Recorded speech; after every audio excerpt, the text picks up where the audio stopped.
छत्रपती संभाजीनगर येथील शिक्षक उपसंचालक कार्यालय येथे शिक्षक संघ आणि मुक्ता संघटनेच्या वतीने टप्पावाढ निधीसाठी कार्यालयासमोर धरणे आंदोलन करण्यात आले। दोन्ही महिला सुद्धा दोन्ही हात वर करून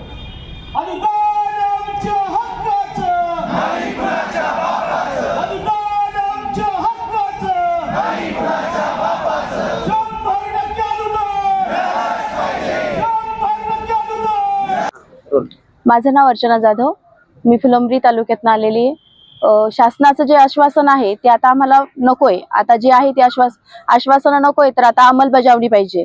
आतापर्यंत प्रत्येक आश्वासनाला त्यांनी आश्वासन देऊन सगळं शिक्षकांचं बट्ट्याबोळ करण्यात ठेवलेलं आहे। कितीतरी शिक्षक आत्महत्या करताय। आजची परिस्थिती, आमची शाळा जी आहे ती आम्हाला अगोदर आता 40% आहोत, आम्ही त्रुटीमध्ये आहोत। प्रत्येक वेळा आम्हाला त्रुटीचं सांगितलं होतं की 1 महिन्यामध्ये त्रुटी पूर्ण करून द्या आणि तुम्हाला अनुदान मिळणार आहे लगेच। आता झाले 4-5 वर्ष आम्हाला काहीच नाही। आजची परिस्थिती एवढी वाईट आहे की घर कसं चालवावं हे सुद्धा कळत नाहीये। शाळाच करून घरामध्ये घराचं सगळं हे करायचं, लेकरा बाळांना सांभाळायचं म्हटल्यानंतर दवाखाने आहे सगळं। सरकारला जर लाडकी बहिणी प्रिय आहे आणि आम्ही काय कोणते आहेत? आम्ही सावत्र बहिणी आहोत का त्यांच्या?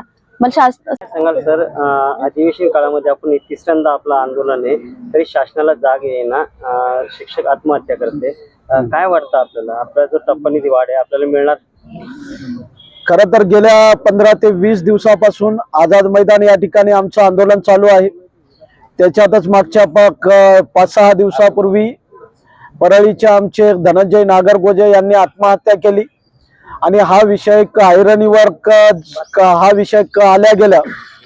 याच्यामध्ये आजच्या कंडिशन मध्ये शासनाला आमची नम्र विनंती आहे आणि त्याच्यात आमचे लाडक्या अगोदरचे माजी मुख्यमंत्री एकनाथजी शिंदे साहेब यांना नम्र विनंती आहे की हा एकमेव माणूस असा आहे की ज्यांना शिक्षकांच्या प्रति अतिशय मनापासून सहानुभूती आहे आणि तेच व्यक्ती असे आहेत की जे आमचा हा प्रश्न सहज निकाली काढू शकतात। त्याच्यामध्ये देवेंद्र फडणवीस साहेब सुद्धा मोठ्या प्रमाणावर शिक्षकांप्रती सहानुभूती बाळगून आहेत। परंतु अजितदादा पवार यांचा जो विभाग आहे हा विभाग मात्र आमच्या प्रति अतिशय असहानुभूतीपूर्वक आणि अतिशय निंदनीय अशा प्रकारचं आमच्या सोबत व्यवहार करत आहे। याचा आम्हाला कुठेतरी वाईट वाटायला लागलेला आहे, कारण स्वतःला पुरोगामी म्हणून घेणारे अजितदादा हे शिक्षणाला इतका खालच्या दर्जाचं स्थान देतात की त्यांचे बरेचसे आमदार आणि मंत्री शिक्षकांप्रती अतिशय तुच्छतेने त्यांच्याकडे पाहतात। ही बाब अजितदादांना समजून घेतली पाहिजे। जसं आमच्या महिला भगिनीनं सांगितलं की लाडक्या बहिणी या तुमच्या जशा महत्वाच्या आहेत, त्यांना जसं 32,000 36,000 कोटीचं बजेट तुम्ही सँक्शन करता, आणि आमच्यासाठी तर फक्त आणि फक्त 1100 कोटीचं बजेट लागणार आहे आणि त्याच्यात आता तर ते बजेट देणं गरजेचं नाही। आमच्याकडे बजेट ऑलरेडी तुम्ही ज्या हेडला बजेट दिलेलं आहे त्या हेड मधून थोडं काढून हे शिक्षण विभागातल्याच बाजूला वर्ग करायचा आहे, एवढी आमची त्यांना विनंती आहे। तरी त्यांनी हा प्रश्न तातडीने येत्या मंत्रिमंडळ बैठकीत बोलल्याप्रमाणे निकाली काढावा अशी आमची मागणी आहे।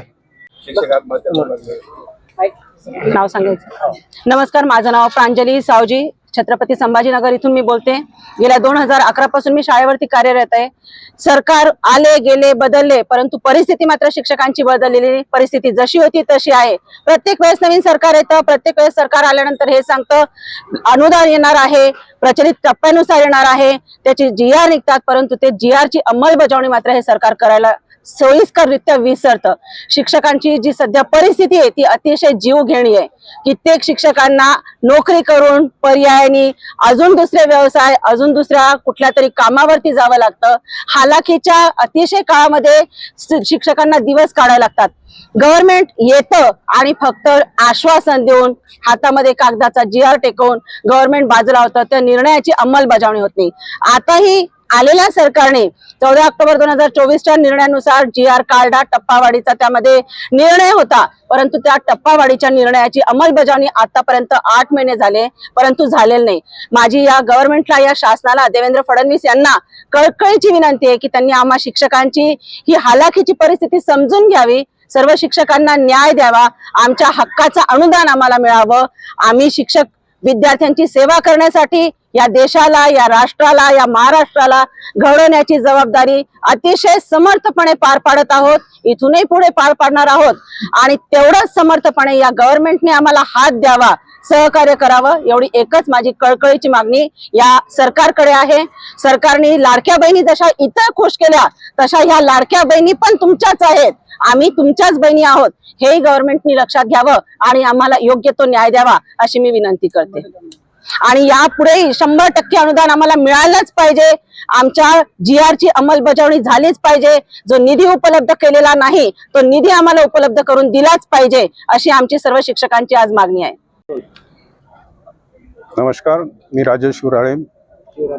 मी गणित विषयक शिक्षक आहे. 2002ला माझं BEd झालेलं आहे. तेव्हापासून जे आहे सगळं मी विनोदानित आहे. पगार वगैरे सगळे मुलं वगैरे विचारतात, मुली विचारतात तुमचा पगार 100% झाला का. गणित विषय असल्यामुळे कसं तरी मी जे आहे बाहेर उपजीविका म्हणजे ट्युशन घेऊन उपजीविका चालवतो.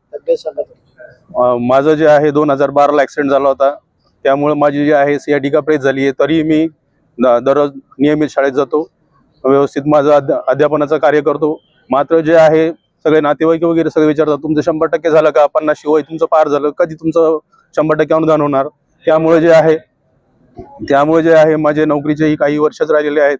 मात्र जे आहे या शासनाचा जर विचार केला तर असं वाटतं की माझ्या रिटायरमेंट पर्यंत काही 100% अनुदान येणार नाही.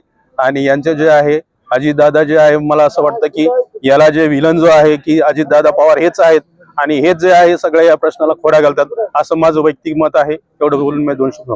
काय नाव? राजेश शिवराळे, स्वामी विवेकानंद हायस्कूल घाणेगाव, तालुका गंगापूर.